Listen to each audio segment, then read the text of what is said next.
Hello friends, अभी जो मैं regular profit making dividend paying stock लाया हूँ उसका नाम है Indian Railways Finance Corporation Limited, IRFC limited. ये government of India ministry of railway PSU है और रेलवे को फाइनेंस करती है। ये रेलवे के जितने भी प्रोजेक्ट हैं, चाहे किसी भी तरह का हो, चाहे लाइन बिछानी हो रेलवे की, चाहे रेलवे का कोई बिल्डिंग, चाहे कुछ भी रेलवे का प्रोजेक्ट हो, उन सब प्रोजेक्ट को यही फाइनेंस करती है। रेलवे को जो भी पैसे की ज़रूरत पड़ती है वो सारा फाइनेंस का अरेंजमेंट रेलवे के लिए यही कंपनी करती है और गवर्नमेंट के PSU है। और ये स्टॉक जो है ये मल्टी बैगर स्टॉक हो सकता है आगे आने वाले टाइम में, और बहुत ही ज़बरदस्त स्टॉक है ये और कम कीमत पे है। CMP है ₹25.30, 25 रुपये 30 पैसे के CMP पे मिल रहा है। और इसके बारे में एक इन्फॉर्मेशन मैं आपको देना चाहता हूँ, अपडेट। ये जो स्टॉक है मैंने 5 मई को परचेज़ किया था ₹21.10 CMP पे। 5 मई को इसका CMP था 21 रुपये 10 पैसे पे। मैंने 5 मई को ये बाई किया था और अभी रिसेंटली कल दिवाली वाले दिन जो 1 घंटे के लिए मार्केट खुली थी, कल शाम को 7:15 बजे 7:35 पे क्लोज़ हुआ 25.30 रुपीज़, 25 रुपये 30 पैसे पे क्लोज़ हुआ। तो ये प्रॉफिट बनता है 4.20। अर्निंग जो बनता है ये 4 रुपये 20 पैसे का अर्निंग बनता है। डेट कम्स अप टू 19.90%, 19.9% का मुझे 6 महीने में ये प्रॉफिट दे चुका है। लेकिन ये मेरा ये लॉन्ग टर्म का स्टॉक है और लॉन्ग टर्म के लिए ही सबको रखना चाहिए, क्योंकि ऐसे स्टॉक जो हैं जो कभी लॉस नहीं देने वाले, आगे ग्रोथ ही होनी है, इन स्टॉकों में ग्रोथ ही होगी। और इसका जो डिविडेंड यील्ड है वो भी मोर देन 4% है, 4% से ज़्यादा डिविडेंड है यील्ड है। तो 4% से ज़्यादा डिविडेंड यील्ड वाले स्टॉक जो है वो लॉन्ग टर्म के लिए ही रखने चाहिए। तो अभी 19.90% का मुझे प्रॉफिट ये ऑलरेडी हो रहा है और डिविडेंड भी दे रहा है 4% हर साल। तो बहुत ही अच्छा स्टॉक है लॉन्ग टर्म के लिए। और ये आज जो इसका सिक्योरिटी कोड है 543257 और डिविडेंड दे रहा है ये स्टॉक ₹0.77, 77 पैसे पर शेयर डिविडेंड दे रहा है ये stock. And last date to buy is 9 November, that is Tuesday.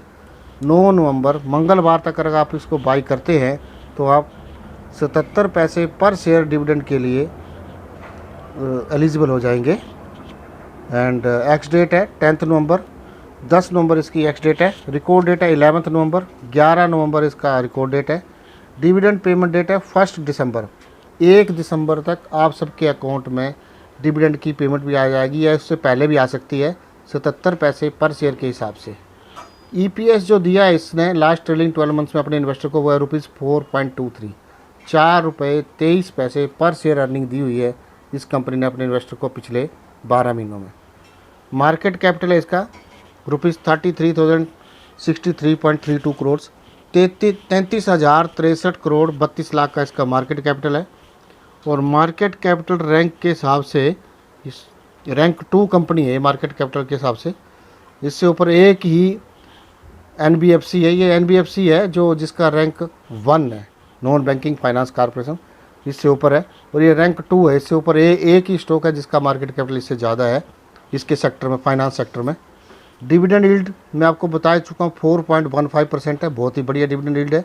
और 4% से ऊपर के जो डिविडेंड यील्ड हैं वाले स्टॉक हैं वो लॉन्ग टर्म के लिए रखने चाहिए पोर्टफोलियो में, क्योंकि 3-3.5% तो सेविंग अकाउंट मिलता है, आपको 4% मिलेगा इसे और वैल्यू भी ग्रो करेगा वो अलग से। तो दोनों तरह का प्रॉफिट मिलेगा आपको। फेस वैल्यू 10 पे मिल रहा है ये स्टॉक। 52 वीक्स हाई है इसका ₹26.70, 26 रुपये 70 पैसे इसका 52 वीक्स हाई है।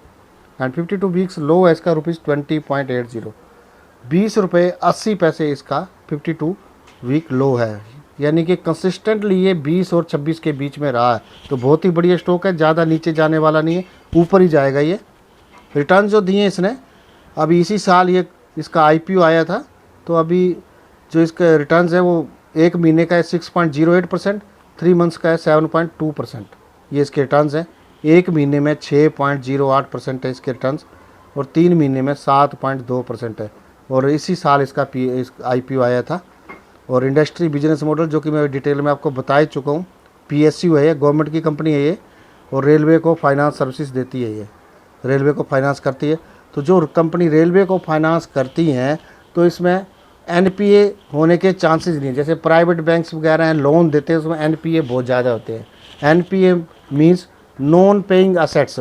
लोग पैसा लेने के बाद जो बैंक का पैसा नहीं चुकाते हैं, लोन लेने के बाद लोन की पेमेंट नहीं करते हैं, नॉन पेइंग एसेट्स, उनको नॉन पेइंग एसेट्स। तो ये गवर्नमेंट को लोन दे रही है कंपनी, गवर्नमेंट को फाइनेंस कर रही है, तो यहाँ नॉन पेइंग एसेट्स का कोई मतलब नहीं, गवर्नमेंट से ये कंपनी ले ही लेगी और खुद भी गवर्नमेंट की है। तो इसमें एनपीए का तो सवाल ही पैदा नहीं होता।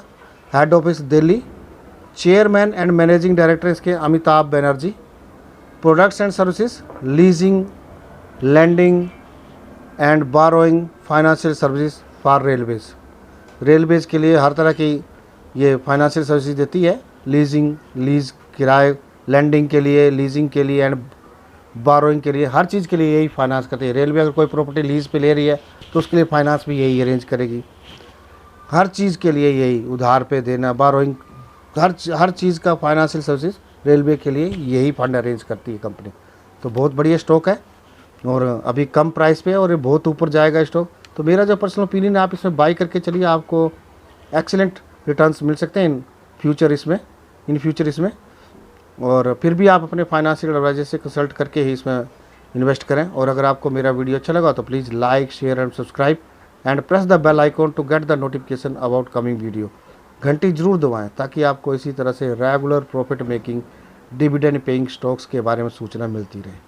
और सब्सक्राइब कीजिए ताकि आपको इसी तरह से अच्छे, बढ़िया से बढ़िया regular profit making, dividend paying stocks के बारे में वीडियो मिलते रहे और मिलते रहेंगे, जिससे कि आपका वैल्यू भी ग्रो करे, इन्वेस्टेड मनी भी ग्रो करे और डिविडेंड के रूप में एक अलग से इनकम आपके अकाउंट में रेगुलरली आती रहे। दैट्स ऑल, थैंक्स, जय हिंद।